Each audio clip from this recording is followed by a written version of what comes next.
नमस्कार दोस्तों, आपका स्वागत है हमारे चैनल पर। अगर आपने अभी तक इस चैनल को सब्सक्राइब नहीं किया है तो ज़रूर सब्सक्राइब कर लें और बेल आइकन को क्लिक करके ऑल पर सेट कर दें, जिससे हमारे वीडियो की नोटिफिकेशन आपको मिले सबसे पहले। आप इस चैनल पर इस तरह की रोचक जानकारी प्राप्त कर सकते हैं। पूर्वी लद्दाख में वास्तविक नियंत्रण रेखा एलएसी पर चीन एक अभूतपूर्व सैन्य निर्माण करने में लगा हुआ है। हालांकि कुछ ऐसी बातें हैं जिनके बारे में चीन को पता नहीं है और वह खुद को ताकतवर मानते हुए भारत से टकराने की कोशिश कर रहा है। चीन ने अभी तक भारतीय वायुसेना द्वारा हासिल की गई भारतीय लिफ्ट क्षमता को पहले कभी नहीं देखा। पिछले कुछ वर्षों में C-17 globe master, C-130 super हरक्यूलेस और CH-47 चिनूक जैसे विमानों ने वायुसेना की फौज और उपकरणों की क्षमता को काफी बढ़ाया है। दोनों पक्ष लद्दाख में एक लंबी दौड़ की तैयारी करने में लगे हुए हैं और अभी शांति का कोई संकेत नहीं दिख रहा। ऐसे में भारतीय वायुसेना का हिमालयी सीमांत पर निर्माण जारी है, जो सभी प्रकार के सैन्य उपकरणों और आपूर्ति में लगा हुआ है।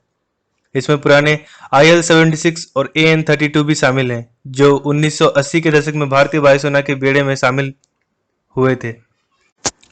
हवाई प्रयास का सबसे महत्वपूर्ण पहलू भारत के लिए यह है कि उसने और सबसे शक्तिशाली टैंक T-90 का एयरलिफ्टिंग किया है, जो मैदानी इलाकों से लेकर लद्दाख तक सेना की ताकत को बढ़ाता है।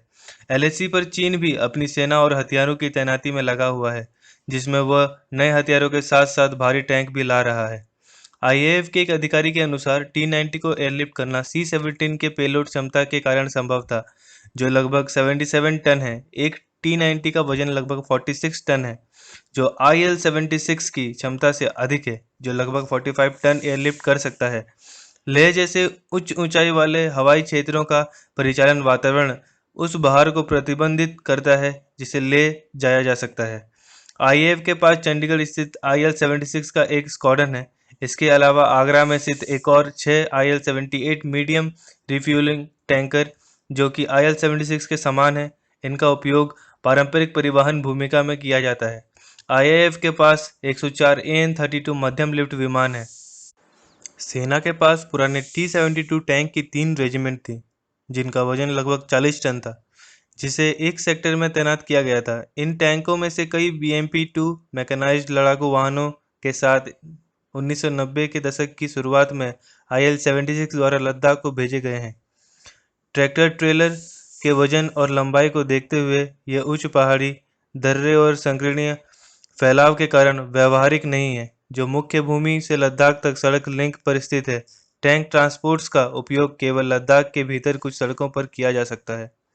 ट्रांसपोर्ट के दौरान पिछले 2 दशकों में कुछ सैन्य आंदोलनों को रोकना, जैसे कि 2018 में नियंत्रण रेखा LOC पर सर्जिकल स्ट्राइक और 2019 में बालाकोट पर हवाई हमले, डेप्सांग मैदानों, डेमचोक और डोकलाम में चीनी के साथ झड़प के दौरान 2001 में संसद पर हुए आतंकवादी हमले के बाद भारतीय सेनाओं का अंतिम बड़ा जमावड़ा हुआ था।